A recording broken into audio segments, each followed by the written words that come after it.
What's going on, party people? This is another live stream on the Center Hub's YouTube channel and Twitter page.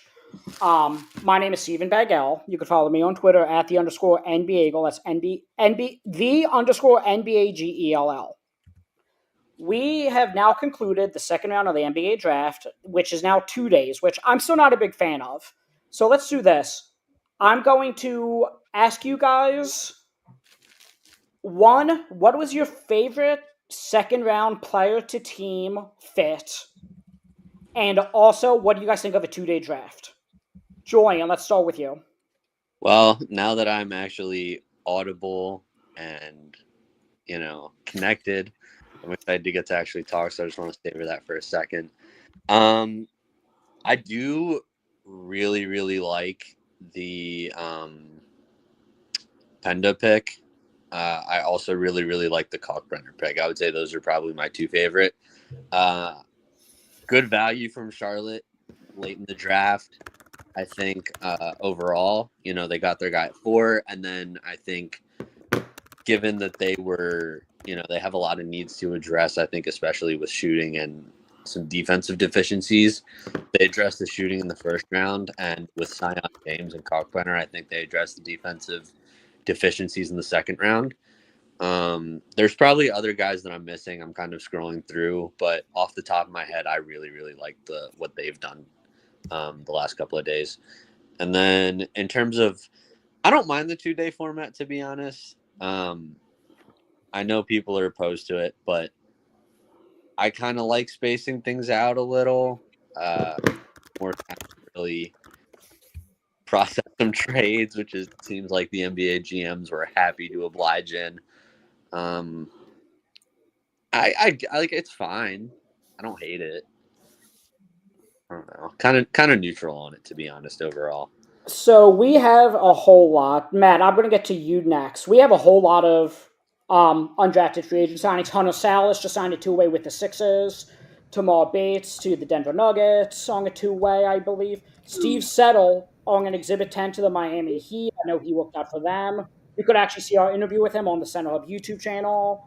Mark Sears 2-way to Milwaukee. There's a lot to cover, obviously. Matt, same question. Who is your favorite second round team to player fit? Mm-hmm. And what do you think of the 2-day format, very briefly? I think the 2-day format's okay. I don't think the second round should be at 8 p.m. on a Thursday night. I think it should be back to like an afternoon, 4 p.m. type thing. I think my favorite fit is definitely Brooks Barnhizer to the Thunder. I think that's kind of like a gritty Thunder pick that is kind of like Caruso, where he's going to come in and kind of just give you everything he has on a 2-way until he earns a roster spot. I mean, he's going to be working with Caruso like every day. And I think they kind of fit the same mold of do it all defensively type guys who are going to give you everything they have on defense and a little bit on offense when they need it. And they're not going to try and make themselves focal points, just everyday guys that can come in and play right away. Andrew, how about you? Same questions. Yeah, I would say the 2-day format for me, I'm indifferent on it. I mean, it doesn't really, I think the NBA draft has lost some juice to it over the last few years, to be honest with you. But, I would go, like, I think Matt's right. If you did the second round at like 4 or 5 o'clock, I'd be fine with it. It's not really an issue. For me, the second round, I actually like what Phoenix did. Kobe Bryant, I mean, is a guy that I like a lot in the draft because he can shoot the hell out of the ball, and you can never have enough shooting in the NBA. So he's always going to have a job, So for me, that would be my guy, would be Kobe Bryant. I thought maybe he would have gone to Golden State, just because, they had Curry and Thompson, maybe find something there, but they obviously didn't take him, and that's fine. And Phoenix is now overloaded at that position because now you have Booker, Jalen Green, Grayson Allen.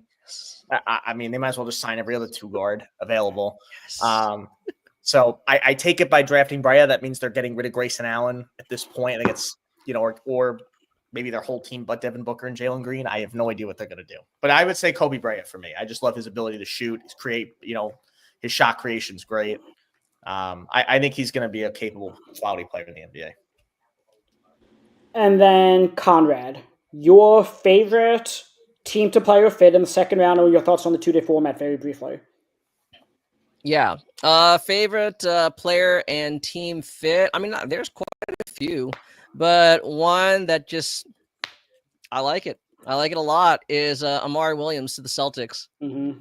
Obviously, I've gone on and on about him throughout this entire draft process. I was high on him, but I just think this is exactly what I was saying about the Celtics. Like, you have an opportunity now with, Porzingis has been traded to the Hawks. There's, it's up in the air whether or not Al Horford's going to return, retire. You don't know. Luke Cornett may or may not leave in free agency. You've had like a number of stretch fives these last couple years. They've all been effective, but that's it. That's like their role. So it's kind of nice for the Celtics to add a different element, something they haven't had these last couple seasons, a rim runner, lob threat, and in Amari Williams' case, a guy who's just extremely proficient passer, especially in full stride. So I like it. I don't know what's going to happen with Anthony Simons and everything, but you hear Joe Mazzulla and Brad Stevens saying that they may want to play a little bit more up-tempo. And if that's the case, Amari Williams he's a guy who does that, right? So totally makes sense. As for the 2-day format of the draft, I don't know, call me old school. I think it's unnecessary. This isn't the NFL. Frankly, I think the more that Adam Silver tries to copy the NFL, he makes the NBA look more foolish. But, that's a conversation, I guess, for another day. But I mean, like, it's cool if you really believe that front offices have the opportunity to be a little bit more calculated with their decision making. Okay. But I guess it's nice too for, the undrafted players and their ability to kind of, find a good two-way contract situation or Exhibit 10 or whatever, right? I mean, I like that aspect, but I don't know. The 2-day just kind of unnecessarily drawn out. So for my favorite team to play or fit for the second round, no appended to Orlando, like Julian said. I mean, he fits the defensive infrastructure so well. Another guy I really like is Duthiero to the Lakers. I mean, the Lakers, say what you want about Rob Pelinka, they typically do a pretty good job in the second round and undrafted guys. We saw that with Alex Caruso. We saw that with Austin Reeves. We saw that with Ivica Zubac years ago, even though they traded him. Like, the Lakers are pretty good at identifying second-round talent. Thiero was, I think, 23rd in the Center Hub draft guide. Lakers got him at 36. You guys could see at the ticker on the bottom, our highest-ranked undrafted players from the Center Hub draft guide. We had, 53 of the top 59 players nailed. Bryce Warren was the only one in our top 54 that didn't get drafted. I don't believe he's actually even been signed quite yet. He's still maybe figuring out his next destination. Meanwhile, Vlad Gordon did go to the Miami Heat on a two-way.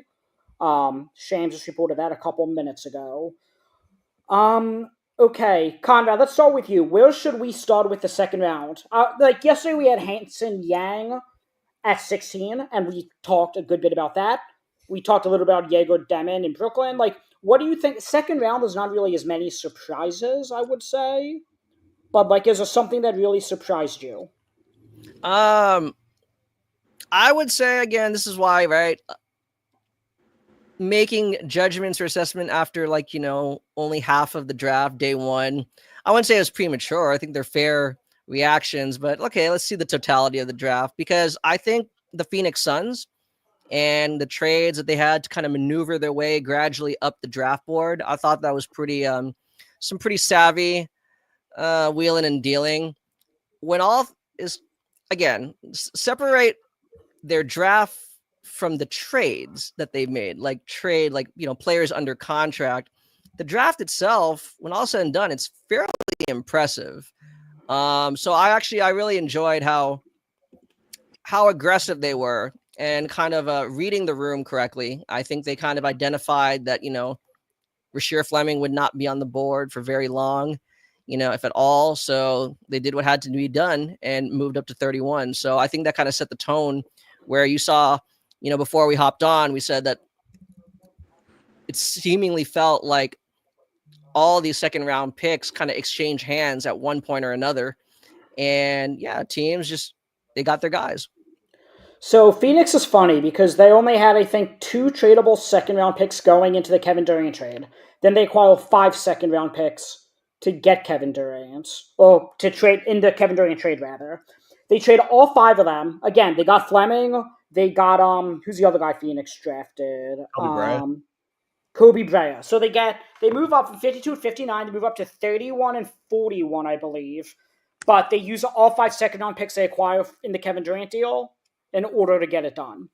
And they traded one of their only tradable first-round picks or 2 of their tradable first-round picks for Mark Williams. So, like, this is Phoenix's roster. Like, they're locked in. They're second apron team. They don't really have the ability to improve this roster at this point, given the lack of picks they have. So, yes, I think they did fine in terms of identifying talent at the picks they had.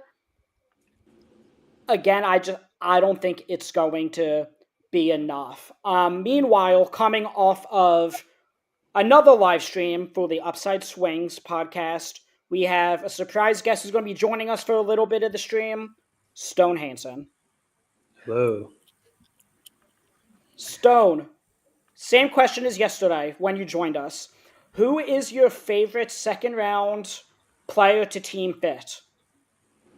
There's a lot. This is, in my opinion, in the past decade, the best drafting I've seen in the 45 to 60 range. I think a few teams hit it out of the park. I would say maybe,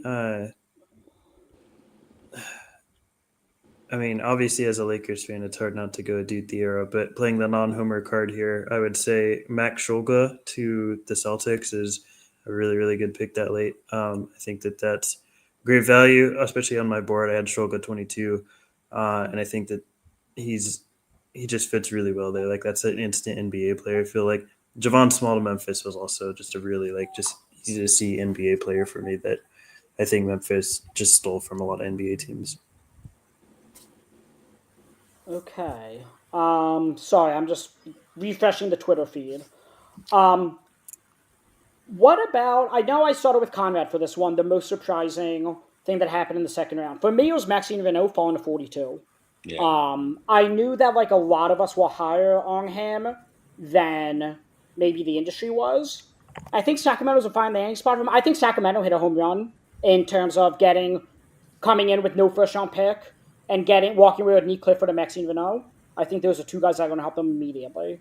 Matt, same question to you. Who do you think, what surprised you tonight? I'd probably say, not biased or anything, I just think that Proctor falling all the way to the Cavs was really surprising to me. I think where we have him in our own mock, he was like upper 30s, early 40s, and the Cavs got him pretty late. I think he's going to be, they signed him to a multi-year deal. He's going to come in right away and probably get some minutes, hopefully. I think he's a replacement for Merrill, or if they trade Okoro, I think he fits in really well there. Hopefully injuries aren't a factor with him now in the league, but I think he's really good for them, especially with the amount of guys they could lose in free agency, especially at the guard spot. Julian, how about you? It's less of a surprise at how things went down, but I was just surprised at some of the names that were still on the board when we started the second round, if I'm being honest. As a Sixers fan, I was looking at those top 5-6 guys that were on the board still, and the fact that we would have a chance to pick one of them, which we didn't. Okay, but Renault falling was pretty shocking to me. I think I was surprised that Thiero didn't go before Zion James. I'm surprised Lanier went before Kobe Bryant. Those are a few probably that stand out to me. I don't think they're franchise-alteringly bad mistakes. But I do think, I think for some teams there was a bit of a misreading towards the end of the first round and going into the early second round.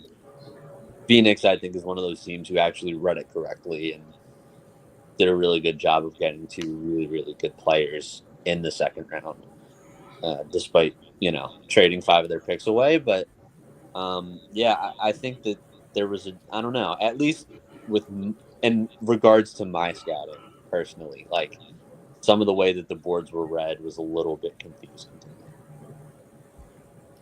Okay, then Andrew, same question. Anything that surprised you in the second round?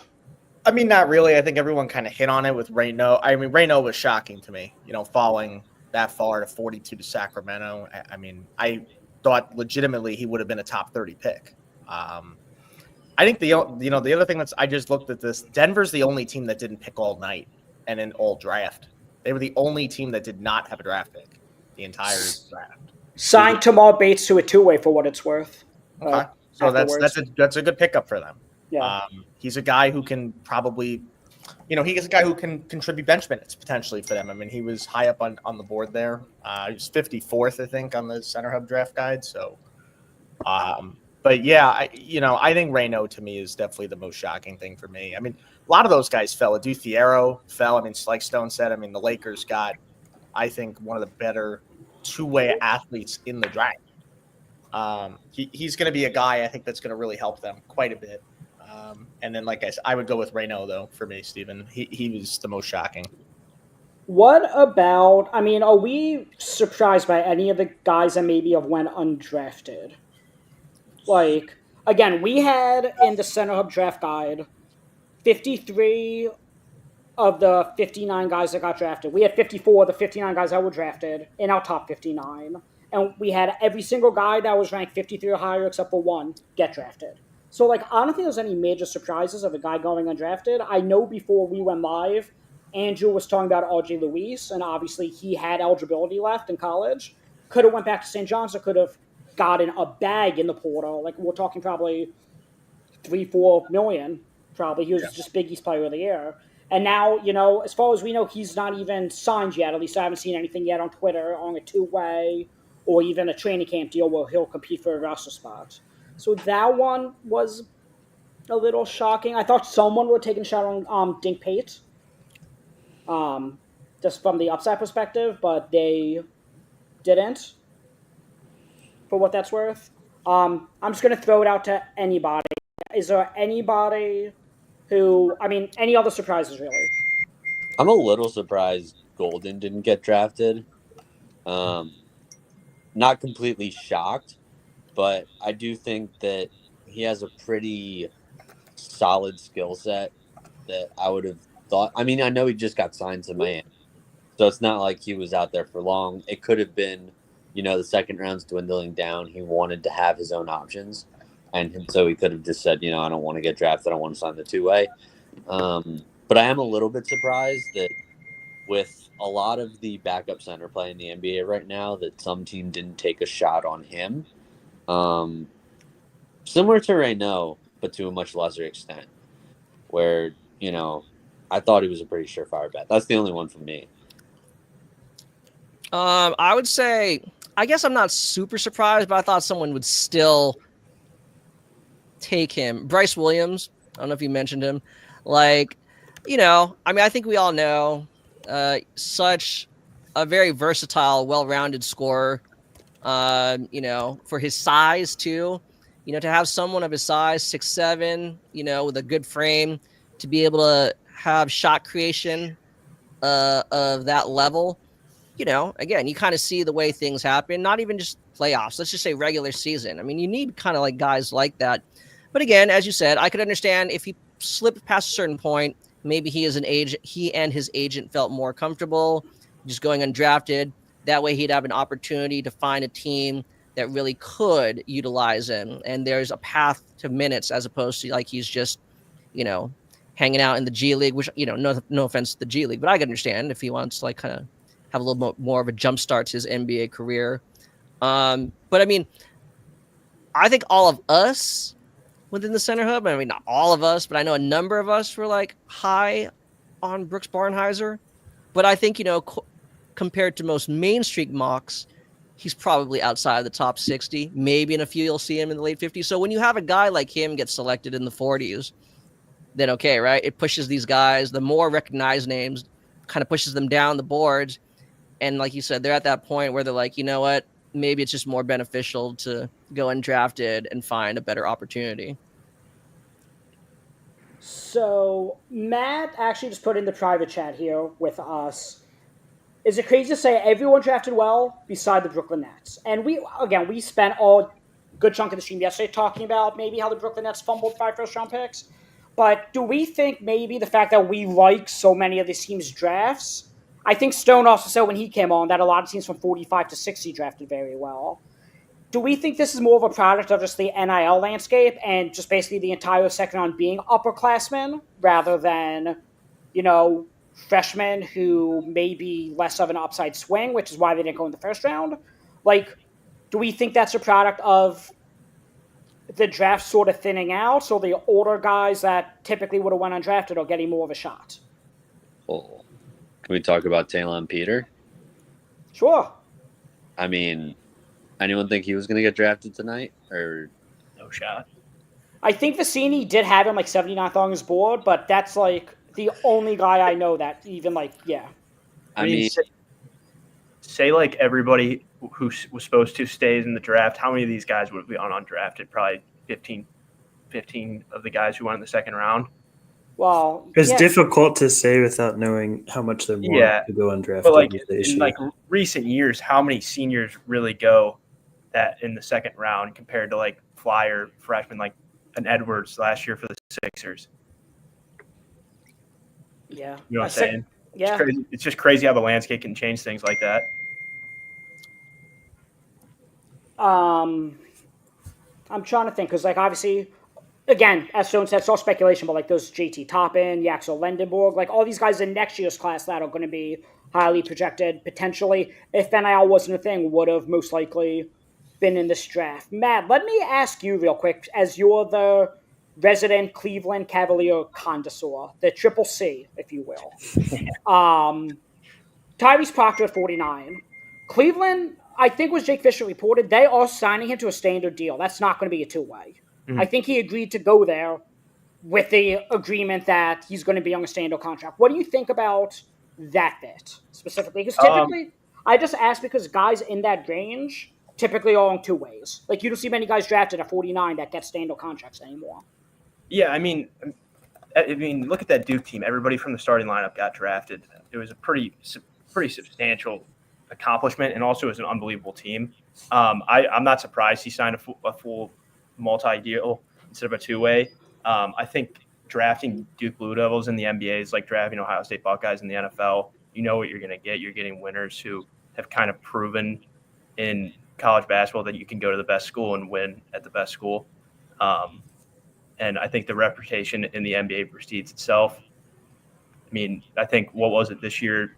The Duke outlasted Kentucky with the most first-round picks in the last so many years. So I like the pick. I thought he was great value where he got taken, and it's going to fill some needs that we're going to lose in free agency. So no complaints from me.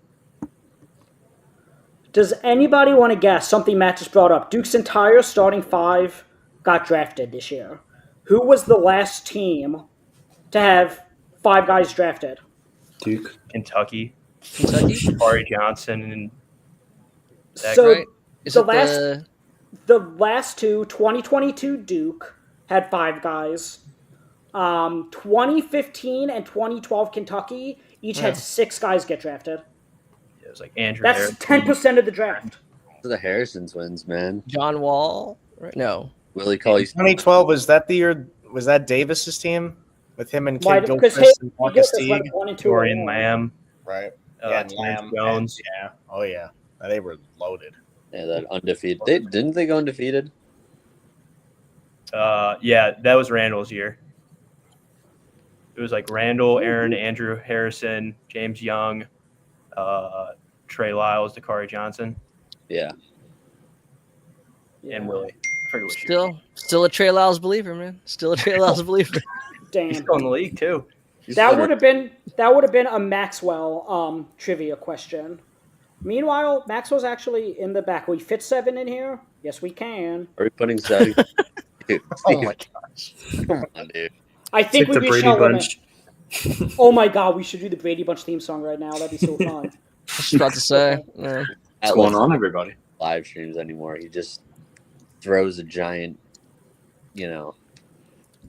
Okay, feel I like a get it. ball. Maxwell, same question as last night when you joined us. Who is your favorite team to play or fit from the second round? Ooh, few. Probably. I love that Cam Jones is going to play with Rick Carlisle. Tyrese Proctor going to Cleveland to play with Kenny, and I like Kobe Sanders with Ty Lue. Those are probably like the three, like my three favorite. Yeah, I like Sanders being able to train under Kawhi too. Those are two guys Yeah. with sick mid-range game. Very, yeah. I love him going to Los Angeles. It's very interesting. I thought he was those- going to go to the Knicks, but I know I did too. My brother, who's a Knicks fan, was pumped. Yeah, So we moved that pumped. pick. So Yeah, very good second round. let's talk overall. I mean, what teams? I talked about Sacramento. I really like their draft. I really like Washington's draft. I'm sure Maxwell is happy about that. Again, for anyone who didn't tune in yesterday, Washington got 2 of the top 10 guys on my board, with Trey Johnson number 3 and Will Riley was number 8. Maxwell, I know similarly you had 2 guys in the top 10 on your board. Andrew, let's start with you for this one. What team overall do you think did well on both days of the draft? Yeah, I'm gonna go with Charlotte. I think Julian nailed it earlier. I love what they did. Con Knuppel, the guy was almost a 50, 40, 90 guy in college. That's insane. I mean, you don't see that very often. And I think he was completely undervalued because of what Flag brought to their team. And, Knuppel also has like this toughness about him. If you watch some of those Duke games, like the hustle plays that kid makes were pretty impressive. I love the Sion James pick. I'm not a Duke fan by any stretch, but Sion James, I just love his toughness. Just what he brings in. Kalkbrenner, I loved. I think he was going to be good no matter where he was, but for him to end up there, they get off Mark Williams, and now you have Kalkbrenner. I absolutely love what Charlotte did, and they really needed a big draft because of the trade rumors, news surrounding LaMelo Ball. Like they've got to get him some resources to help him out with Brandon Miller and some of those other guys. So I actually really like Charlotte a lot. So we have a comment. Any update from Howie or Bears, who, for anyone who watched our 4-hour mega mock draft last Saturday, Howie stayed with us and commented over 100 times. He's a real one. And was a big supporter during that. We just talked about RJ Luis. Yeah, really big bag fumble. He would have got a couple $1 million in college coming off a Big East Player of the Year. Whether it was at St. John's where he placed him with Bryce Hopkins, or if he did enter the portal at one point before deciding to stay in. Jeff Borzello just tweeted he's the only guy on the NBA early entrant list that went undrafted, for what that's worth. It's brutal. Wow. Brutal. That sucks. Oh, Stone, I'm going to kick it to you. Who, between the 2 days of the draft, do you think is the biggest winner, or one of the biggest winners? I think there's a lot of winners this year. I'm not going to be honest. The Magic stand out to me. I really like what the Magic did. I wasn't even super high on Jace Richardson. Like I think I had him 18 or 19. So it's decent value at 25, but I think the fit is just so good that I think you can extrapolate a lot more value than I had on my board there. Pendo, for me, was the 15th guy on my board.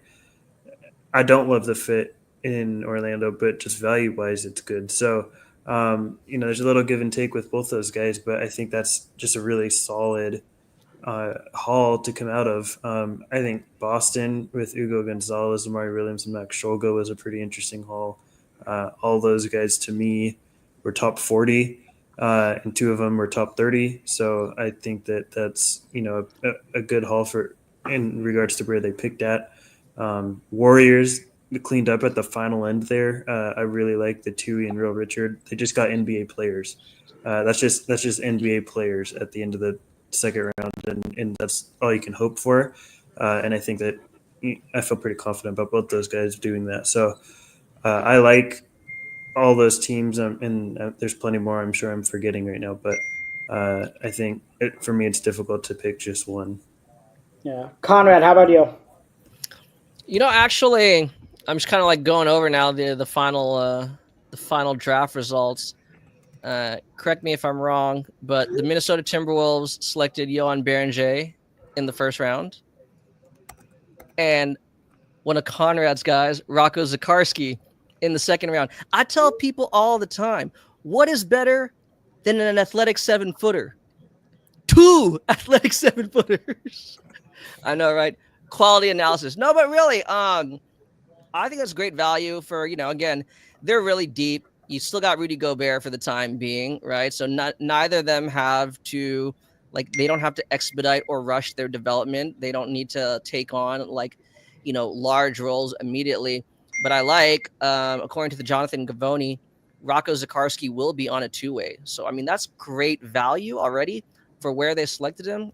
What was it? Pick 45, right? They acquired that from the Bulls. So to get Rocco Zikarsky at 45 and, again, great clarity, good candor, communication, have him on a 2-way. You got Baron J in the first round.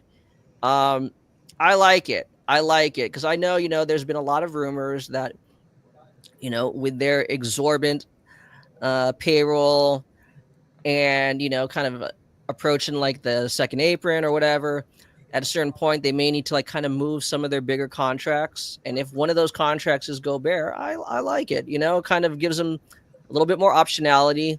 They maintain that length, crazy length and athleticism. And I mean, frankly, we said it too, right? What was the benefit of drafting a guy like Malawach in the first round? It's dude, you see the direction this league is going, right? Wemby's not going anywhere. Chet's not going anywhere. You want some length. You want some size to kind of, go toe-to-toe with some of the next great stars of the NBA. So I like what the Timberwolves did. Hey, sometimes it can be just that straightforward. Matt, how about you? Who cleaned up in the 2 days of the draft? I think I wouldn't say in the 2 days. I think the Hawks did really well, drafting wise and trading wise. I mean, they got Newell when they were going to take him at 13, and they traded down and got him again. And they got a first round unprotected pick from the Pelicans. And I mean, outside of the draft, they got Kristaps too. So it just kind of fixed their problem at center. They can get rid of Capella now. Besides that, I thought the Suns did amazing. Ryan Gregory is the GM now is pretty sweet because he was an A-10 coach at UD, and now he's taking A-10 guys in the draft. He took Fleming out of St. Joe's and Brea, who was once a Dayton guy. I thought Fleming was an easy first-round pick. Still not sure how he fell, but that's just kind of how the NBA draft works sometimes. And, I mean, they obviously filled a need that they had, which was bigs, and Nick Richards and Nurkic didn't really fill that need last year, so they get Mark Williams and Malawach and Fleming. So I think they're going to be a pretty cool team in the future. And finally, Julian, who I know you joined us for a little bit last night. Who do you think did best yesterday and today overall with the draft? I was actually going to follow Matt and say I loved what Atlanta did yesterday. I really loved what Washington did yesterday, but I think two teams that we haven't really talked about a ton over both days. I know we've mentioned them briefly, but absolutely love what Sacramento did. Got a steal in Reyno, and I think got a steal in Nick Clifford as well. And they're the defending NBA champions, but I think OKC also really got a lot of value this draft with both their picks between Thomas Sorber and Brooks Barnhizer. I do also want to mention Houston also I don't think drafted, and the Mavs didn't make a pick as far as I can tell outside of Flag. I'm a little concerned about that more for Dallas than for Houston, but I think it is still at least worth mentioning that we had two teams that didn't pick at all, and one team made one pick, and it was the first pick. Okay, so we have a comment from one of our YouTube watchers. Thoughts on the Pistons pick? Who was it? Chaz Lanier, I believe. Yeah. Lanier. How does he fit in an already 3-point heavy roster? Well, my opinion with Malik Beasley, Tim Hardaway Jr., Dennis Schroeder, all those free agents, you're securing another shooter to unlock Cade. I mean, Cade, you put shooters around him, he made All-NBA third team. Almost made All-NBA second team, just a few votes away. That's as much analysis as I have. Maybe Beasley's back, maybe Tim Hardaway Jr. is back. I can't imagine them both being back. So, maybe Lanier fills one of those spots. Anybody have any additional things to add with that? Chaz Lanier to the Pistons. I know we talked a little bit about being surprised that he went over Kobe Bryant. So actually, yeah. I mean, it's a discussion we've had like for the last several weeks, right? Which shooter's going to go off the board first, Chaz Lanier, Kobe Bryant? And the more we talked about it, it's that they're not necessarily like, twins or carbon copies of each other. Yes, they're both great perimeter shooters, but how they go about it is very different. I would say Kobe Bryant is definitely more like he's like the better spot up guy, the better movement shooter, right? Come off screens, come off pin downs, right? Split action. Lanier is a little bit better, like off the dribble, off the bounce, right? Steps into a three, maybe a trail shooter, if anything, right? He's got like a nice little rocking chair motion to him. And I think for the Pistons, if they did have the luxury of choosing between the two of them, I think what we saw this entire last year, especially with my co-host on East Meets West, a diehard Pistons fan, what are they lacking? They're lacking shot creation, right? It's either got like too many guys that are just very stationary, catch and shoot, or guys that really just cannot create off the dribble. So I think Lanier gives them a little bit more of that element. I mean, Schroeder did a little bit, but again, as you said, he could very well be leaving in free agency. So, other than Cade, once Jaden Ivey went down, you kind of saw just really how one-dimensional their attack was, especially in the half court. So I understand why Lanier would be favored by the Pistons. So I actually did. Go ahead, sir. I was going to say I did Lanier's draft guide profile. I compared him to Malik Beasley, who's a guy he very easily could be replacing in Detroit. But Stone, go ahead. I was just going to say the same thing, that both Tim Hardaway Jr. and Malik Beasley, who are basically just shooting specialists, and that's the parallel right between Lanier and Kobe Bryant, is that they're negatives in a lot of different ways, but that they're both specialists, and that the one thing you can bank on as an NBA skill is their shooting. And I think that's just a very replaceable archetype. And in the case of and Conrad did a great way of explaining there's different variances of that, but I think both Hardaway Jr. and Malik Beasley are just pretty easily replaceable, and this is sort of the Pistons taking their shot at getting cheap shooting to replace either one of them, especially in a CBA where cheap production is super valued. So I think it's just an easy bet at trying to get that extrapolation of floor spacing from someone that you don't have to invest a lot of resources into. Yeah, and I also think that Lanier's absolutely more than ready to go right now. I mean, he went from 4 points per game at UNF to 18, and then the next year he's at Tennessee, averaging 19 on the best 3-point percentage in Tennessee's history. So I think they were also looking for a guy who's ready to go right now. I do think he's going to replace Beasley or Hardaway, and I think he's more than capable of doing that too on a playoff roster.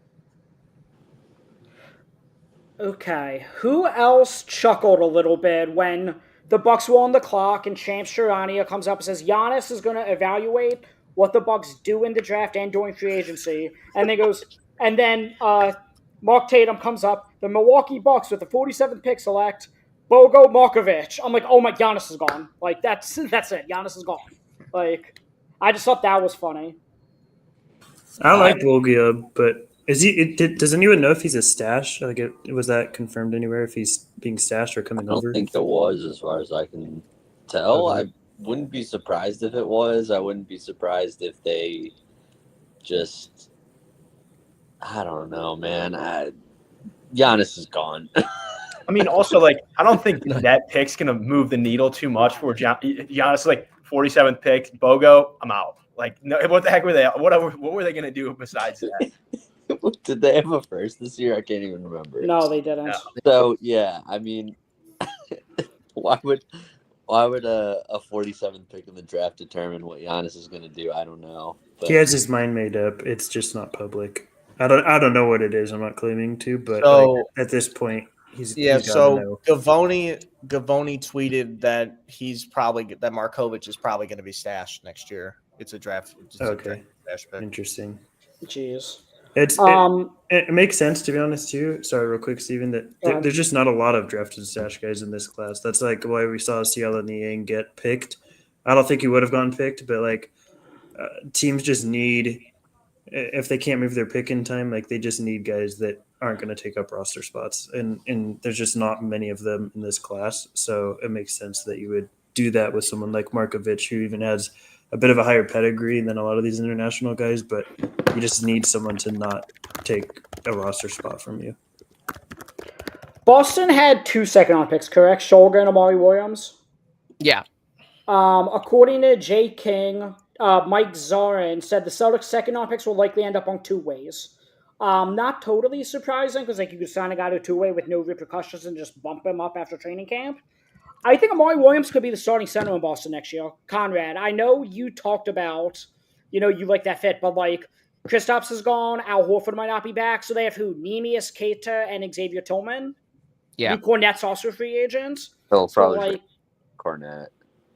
Put some respect on Neemias Keita's name. I like Neemias Keita, He's but good. like, I could see any of those 2 guys. Like, it could be a situational matchup type thing. I take terms it of- back. The Celtics didn't need a center after all. No. Yeah, I mean it's definitely very open ended. Like I said, it'll be interesting. Again, will they really keep Anthony Simons? And if so, that kind of dictates the kind of front court you want around him. If you had more, because like Simons isn't really like he doesn't put a lot of pressure on the rim. So what I'm saying is, right, like if you did, maybe it would move more towards like, say, like bring back Luke Cornett and he's your starter, have a stretch 5 to kind of open the floor for a rim attacking guard, but they don't necessarily have that, which is why I think an Amari Williams type guy, right, would fit them so well. But it'll be interesting. It'll be interesting because, I mean, I was actually on the Dynasty Proud podcast a couple days ago, and they were kind of, again, asking me for, my draft thoughts for them picking at 28 and 32. They don't seem to have as much confidence in Neemias Queta or Xavier Tillman, at least not to the extent where like, hey, we can trust you with like 25 minutes a game. And that's totally understandable, right? Some guys are just better off as backups and give us like, 5-10 minute bursts. So RJ Luis signed a contract. That's what we just talked about. And he's signing a 2-way with the Utah Jazz. That's someone Okay. Man, Utah, they are, man. They're real heavy on that sort of guard / wingish area. I'm not a Luis guy, to be honest. Like I don't think I had him in my top 75, but this is I don't see a pathway to playing time really at all with who they have. Yeah, I would agree. I mean, the thing is they have so many ball dominant guards. I mean, just look at their roster. I mean, you have Sexton, who they're trying to move, Clarkson. You have Isaiah Collier still there. They just drafted Clayton. They have Joel. Like they've just so many guys, and now you're adding him. They have too many guys that need the ball over there in general. That's what I'm saying. Like there's too many mouths to feed. I mean, maybe he's the Ace Bailey replacement when he inevitably decides he doesn't want to be there anymore. When he doesn't show up on Monday for their introductory presser. I mean, at this point, given that it's a 2-way, like I don't really mind any of these signings because 2-ways, you can waive them at any time. You don't really incur any cap, right? Any cap hit. As for the fit in Utah, I mean, I'm kind of operating under the impression that like Sexton and Clarkson are not part of this team, even if they start the season, I don't really care. Like if I'm Danny Ainge, I'm like, you're going to get moved. And I think they know it, so really it's Walter Clayton, Isaiah Collier, Keontae George. Yes, it's still a crowded backcourt, but at least those are the guys at this point that they should be given the majority of minutes and developmental reps.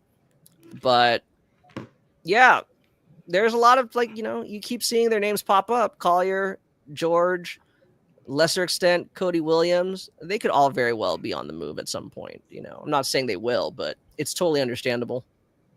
So I just put up a comment. I believe it's from YouTube from Matt, who is one undrafted player you guys think can hang around in the league and make an impact. He says he personally likes Jaden Akins out of Michigan State. Maxwell, let's start with you on this one.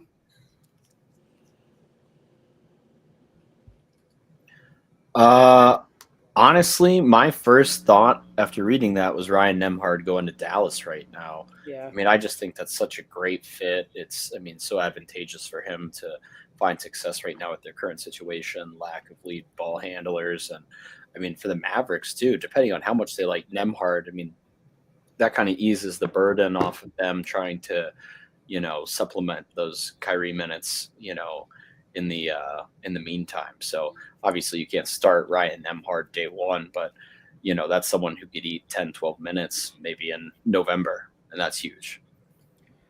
I'm going to go with Igor Milicic out of Tennessee. Just a guy who he's a jack of all trade, master of none, I would say.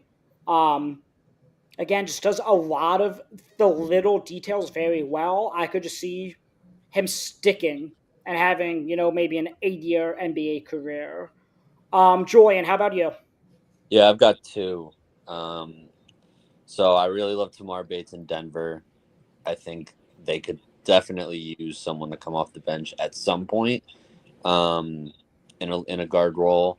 And I really, really like what he did when I saw him at Portsmouth. And the other one that I don't think anyone has talked about at all in general throughout the class is Miles Kelly to Dallas. I think just he's such a good shooter. I think he has really, really good ball skills. I think there's definitely he kind of went under the radar a bit at Auburn this year and has had a couple of inconsistent seasons. But it would not shock me if he put together a really good summer league and training camp and became part of a rotation. Matt, how about you? Any undrafted guys you like? Yeah, I really like the Sixers picking up Hunter Salas out of Wake Forest. I mean, he was unbelievable his junior year. His three-point shooting kind of fell off this previous year, but I think the Sixers are actually like sneaky good at developing undrafted or second rounders like Ricky Council, KJ Martin, Justin Edwards, for example. And I think he could easily work his way up from a two-way and carve out, like Ricky Council did, a full guaranteed contract. Okay. Stone, any additional undrafted free agents that you think could carve out an NBA career? Unfortunately, none on the Lakers. I think you guys hit all the good ones, which I agree with basically all those shots. The biggest one for me is a guy who hasn't even signed anywhere yet is Wugo Poplar. Like he's still, for me, I know I'm the lone person on this, but like I think he's first round caliber talent, and wherever he signs, I think he's got a pretty good chance of cracking a rotation. We'll see, where that is, or if he even pursues a professional career, I have no idea. But I think that's just the best value available. I agree with all your guys' points right there, and all those guys have a chance at cracking a rotation. But to me, like Wuga is the one lone player left that has like possible 20+ minute playing time a night equity that isn't likely, but I think exists for him, where I don't think it really exists for anybody else. But I think it's, for me, just a really overall shallow crappy crop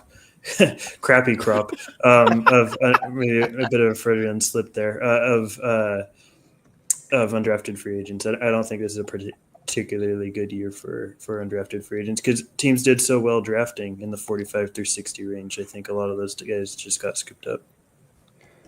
Conrad, same question. Any undrafted guys you like? I have two just off the dome. And then I looked at my board. They happen to be ranked back to back. I don't believe either of them have signed to a two-way or anything like that or Exhibit 10. Now, when you say impact, I'm not sure, like, I see them being in a playoff rotation one day. Like, even if everything works out right, I see them like, hey, cool. You're giving, like, productive 10 to 15 minutes in the regular season, Those two guys would be Jackson Robinson and Caleb Grill. Yeah. Okay. Call me a believer. Yeah, I mean, I don't know. I just feel, again, right? Enough a little, like, offensive juice. They got some bounce, right? Good. Oh, there you go. Howie. Okay. Yeah. I mean, I think, again, you kind of see the nature of, like, the 82 game slog. Need guys who could, like, kind of handle the ball, Not that they're like primary ball handlers, but I mean, again, right? You give them the ball. Can you do like something competent with like 1 or 2 dribbles? Can you shoot? Can you make a basic read or basic pass? Like I said, I think those are 2 guys who may have to work their way up through a G League.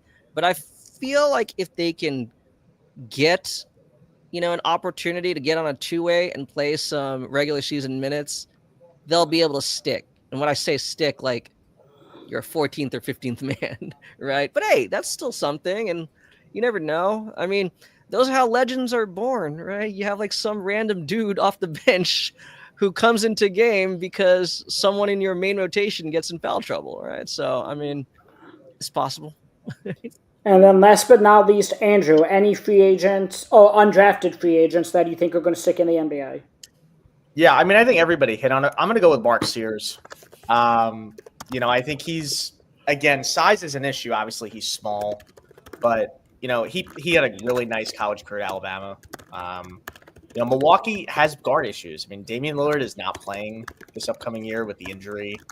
Right now their starting point guard is Kevin Porter Jr. Like that's legitimately who their starting point guard is. So I think Mark Sears. I'm not saying he's going to have like this Hall of Fame career or anything like that, but I would not be surprised if that guy at least gets an opportunity to play some minutes in Milwaukee early, just because of the lack of depth at that position, and he has a lot of NCAA tournament experience and big game experience that can help him at the NBA level. So I would go with Sears. Okay. Conrad, anything you think we need to touch on? In terms of the second round, for the draft, I guess, who's positioned themselves best for free agency then? In terms of like being able to sign someone, or No, just I mean, like, okay, so for example, the Suns just drafted like a center and everything, and they traded for one, so maybe they don't have to, like, I don't know, just kind of like they've kind of addressed more needs that they don't actually have to spend big money to address them in free agency.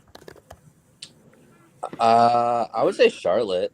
I think, I think I did mention it a while ago, but I think they did a really good job of kind of plugging up some of their major holes. They traded away a center in Mark Williams and got a pretty decent one in Kalkbrenner. They got shooting. I mean, they're still probably not going to be particularly good this year, but it's definitely a start, and I don't think they have to do a ton. I think Atlanta as well really doesn't have to do a ton in free agency now with what they've got. Those would be my 2. I would agree with Atlanta. Mostly because, again, they have that $25 million trade-to player exception from the DeJounte Murray trade that's going to be expiring in the next few weeks. So, like, if they got Kristaps, they were able to trade down, pick up Ace and Newell, got the Pelicans. Let me ask this. Is there a more valuable first-round pick on the, I suppose, on the market than that pick that's the more favorable the Pelicans and Bucks next year? On the market? I don't think so. Because you get 2 bites at the apple if the Pelicans are bad or the Bucks are bad. I mean, I want to say it's on the market. Just got traded yesterday. I was going to say, I'm trying to think of other bad teams. Well, There's a chance that both of those teams could be terrible next year. You have Giannis, who claims he's deciding whether or not to stay based on the 47th overall pick. You think Mark Sears helps? And then you have Zion, who, let's be real, they're kind of trying to get rid of. I mean, it could go really bad for both teams, So, I mean, yeah, I think that's arguably one of the best assets potentially floating out there, that could be made available. Yeah, I'm not really sure what the Pelicans are trying to do. I don't know if they're trading Herb Jones, if they're trading Trey Murphy. But I think they have a lock at fucking at point guard and shooting guard now. I mean, they got Alvarado, they got Fears, they got DeJounte, Hawkins. It seems like they got everybody at point guard and shooting guard, and they don't have enough. They do have enough at center too. They got Yevis and I think they just need to figure out who they need to get rid of and do that as soon as possible so they can start constructing that roster better. I mean, they'll at least push their chips in. They traded the unprotected first next year. So, like, everyone kind of thought, okay, they're going to trade Trey Murphy. They're going to trade Herb Jones. Now, all of a sudden, all those guys are probably sticking put because they traded the pick next year. Like, they're not – it doesn't seem like they're going to be selling pieces off, if that makes sense. They've got Jordan Poole. Yeah, and they don't even have the financial flexibility now because they traded McCollum and Kelly Olynyk's expiring contract to take on Sadiq Bey and Jordan Poole. So, very interesting decision. And they signed Hunter Dickinson to a two-way. The dude has a partnership with LinkedIn. If it couldn't get any worse. Well, that's where we're drawing the line here, boys. Hunter Dickinson on a two-way. Yeah, that's the cherry on top, right, for the drafts that they've had. I think I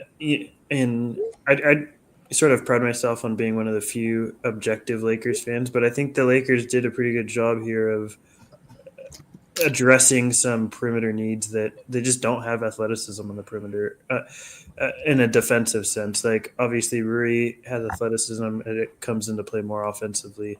If Finney Smith opts out, like that's pretty much your only defensive perimeter containment defender. And Thiera, I think, does a really good job of that. And you know, that's one outside of center, like that's probably their primary need. So having one less check that you have to mark off when you have limited assets to work with on the trade market, I think is a big positive there. Okay. I think we touched on anything. Anything else you guys want to throw out before we sign off? Yeah. Go ahead. Who should the Sixers have picked at 35? Oh, you're just trying to get on my nerves. I'll tell you who it should. No, I'll tell you who it should have been. I'm not even. You know, I'm not Thiero. the biggest Janai Broom fan. So that's why I was also kind of a little mum. You I know, had 5 names. please. I had 5 names. So my names, I was assuming Penda and Fleming would be gone, but those were 2 of the 5. And then my other 3 names were Thiero, Reyno, and Kalkbrenner. One of the 5 had to be there because there were only 5 picks. We were the 5th of 5. And we had 2 of them there. And we picked neither of them. I was not happy. Yeah, I'm going to agree with that. I don't know if I would have been fine with Thiero or I would have been fine with Maxime Reynaud, excuse me. I'm not a big Janai Broom. I mean, Julian's a bigger Janai Broom guy than I am, and even he wasn't happy with it. I believe Andrew said Adu Thiero as well. Yeah, Right? that would have been my pick. 100%. Yeah. The dark horse name for me, I agree with Thiero. If it's not him, though, or Reyno, I would have said Amari Williams would be a pretty awesome backup bet for them. But, yeah, you know, I guess they have other plans. I would have been fine with Micah Peavy, but you guys know I'm on an island on that one. So I like PV, like Mike just Peavy. not that high. He's a $200 million man, guys. How can you not? hold on. Oh, you beat me to it. Real slow. He actually said this. He's a modern day OG Anunoby. Stone, what does the Otto pick mean for the Lakers offseason? Who's Yeah, I expendable? mean, it means that we have one less thing to stress about, like checking off. Like that's their biggest thing. They just don't have any length and athleticism on the perimeter defensively. And I think more so than anything, that's the biggest use that they'll get out of Thiero. Obviously, offensively, there's a lot of things they could do having Luka and LeBron on the team, but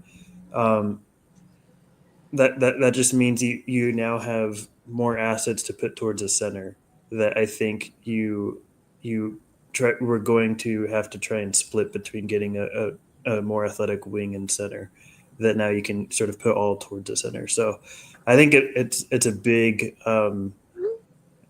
get for them in a couple of different ways.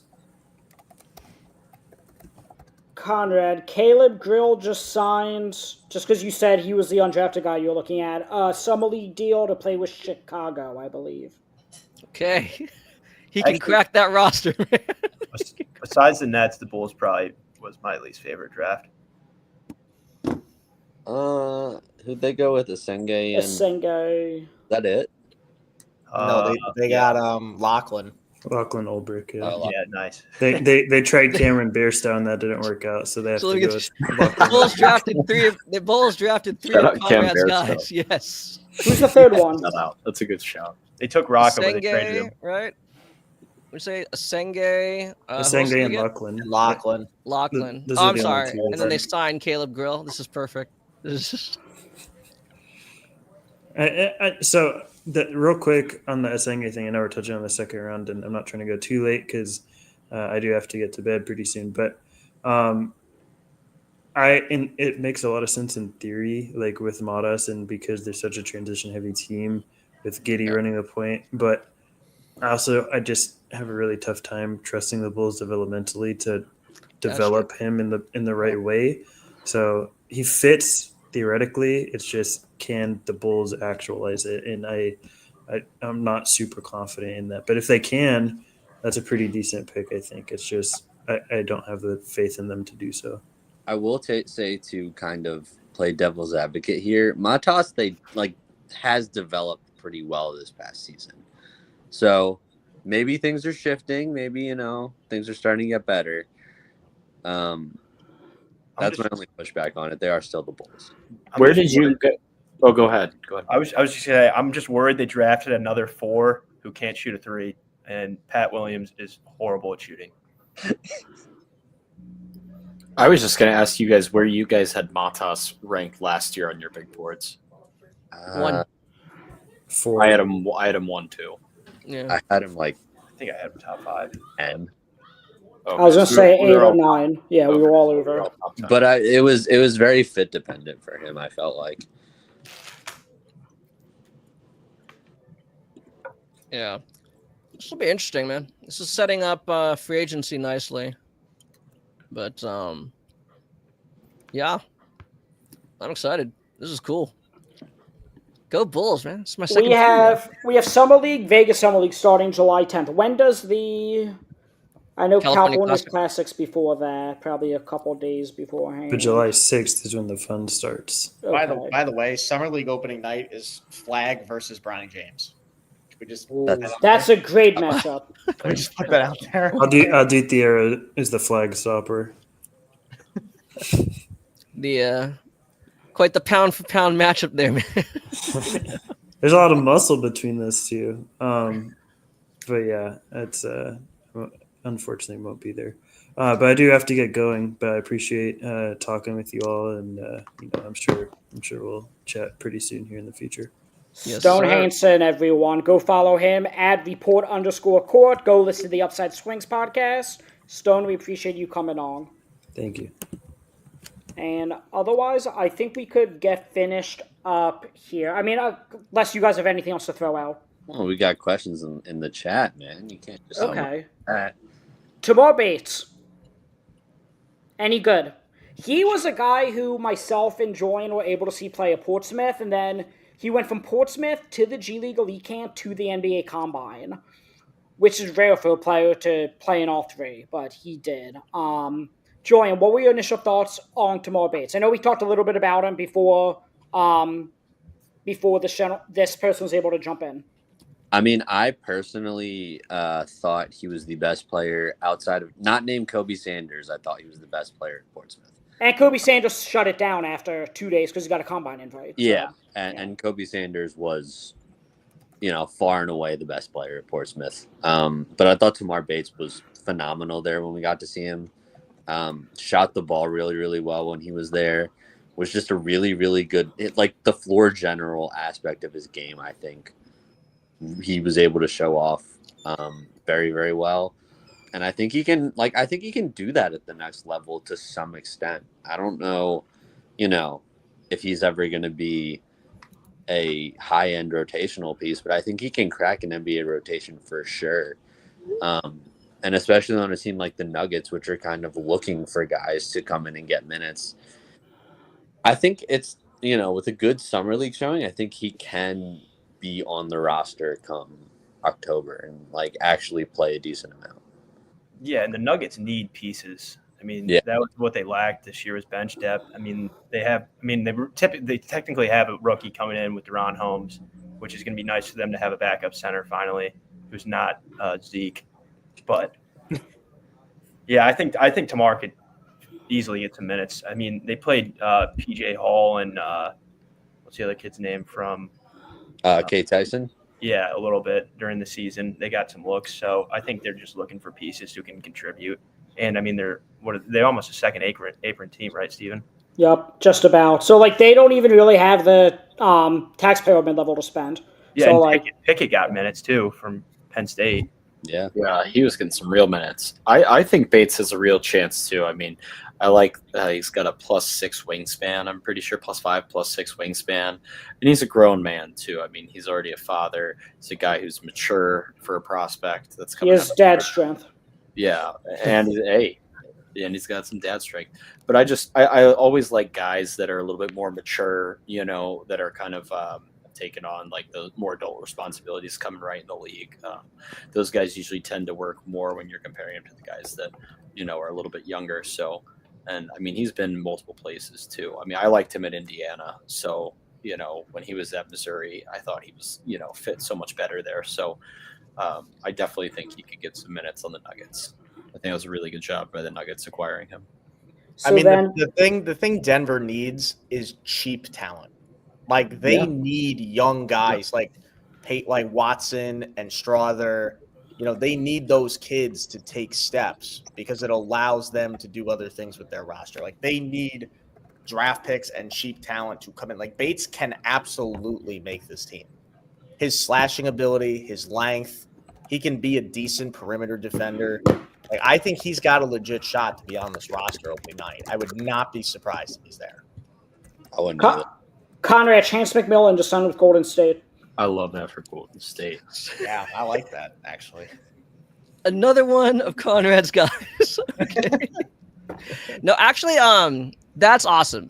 That's awesome. But the one that actually just really piqued my interest, as Andrew just dropped in our chat, was that Isaac Noguez Gonzalez signed with the Sacramento Kings. Okay. But I think, if I read it correctly, he's signing to compete for a two-way spot. I don't know if they gave it to him outright. But I don't know if you guys are as familiar or any of our viewers. But yeah, he actually he's from Spain, and he played this past season in the G League. So I had an opportunity to watch him a couple times when he played against Santa Cruz. He played with the Rip City Remix, and this guy can't shoot for shit. Like, he cannot. My God, like, is he a defensive player, right? He is like broken like a bunch of G League records. He led like I think Rip City in double-doubles without scoring points, right? It's rebounds and steals. He set the G League record like in steals. I mean, we were just talking about the Kings. Like, it's easy to make fun of them, and especially like I do. I'm a Warriors fan, so hey, a division rival. But I mean, they have like kind of quietly done a good job developing on the fringes, and it's kind of interesting. Like, I mean, they're in this situation now where I'm sure they want to continue competing, and we'll see what they do this summer. I mean, there's the ambiguity of Sabonis and Zach LaVine and DeMar DeRozan, but at a certain point, they'll probably be kind of shifting towards focusing on their youth, in no particular order. I don't know, like Devin Carter and guys like that. All I'm saying is I think it's kind of interesting because I feel like their player development, especially with their G League affiliates, been pretty solid. So I wonder, like, man, if you could actually turn this guy into just like a competent, like, offensive contributor, that's pretty cool. That's a nice guy to have on the tail end of a bench. So really cool there. Jamel Telford has signed with the Los Angeles Clippers. Don't know what type of deal. Could be an Exhibit 10, could be Summer League. I have no idea. It didn't specify. We have another question from Howie. Who would you guys have taken at 12 for the Chicago Bulls? Obviously, we talked about them taking Noah Senge. I think Senge is the guy I would have taken. Yeah, I would take Asa. Senge. Yeah, I would have taken Asa. Okay, so I would have taken Derek Queen. That was the highest player on my board. Okay, no Carter Bryant love from anybody. I know Andrew's not a big Carter Bryant guy. Yeah, but he found a perfect home in San Antonio. Yeah, Let's be honest. I may not like the player, but when you go to that organization and you're young, you're going to be good. Like they know how to develop young talent. So as much as I didn't love the player, I actually love the fit for him. So I think there's a pretty good chance he's going to be just fine. And the Spurs just continue to like draft on character too. I mean, that kid unbelievable in his interviews, and he seems like a really cool guy. I mean, he knows sign language from birth. Just a super happy kid, I guess, from what an interview I saw about his dad being like the coach at his high school and everything. Conrad, would you have taken Yang at 12? No. No, Derek Queen. No, I'm being very serious. I understand that this is kind of like somewhat like a sarcastic question, but no. Derek Queen and Senge were clear. They cleared him on my board, so no, I would have not. But I'm glad Portland had the conviction to do what even I would have had to question myself about doing. So, Man, they sent my guy Derek Queen to New Orleans. I'm still coping with that.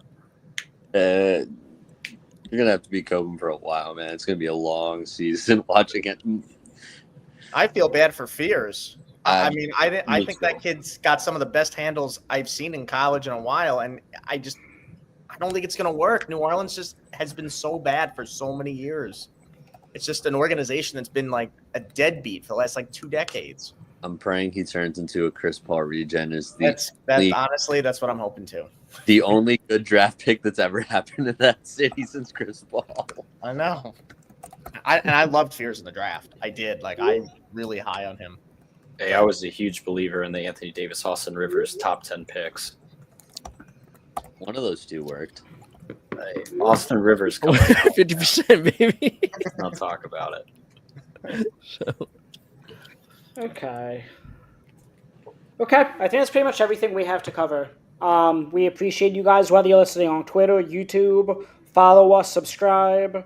We are going to be doing a free agency live stream Monday starting at 6 p.m. Eastern. As soon as free agency starts, we will be live.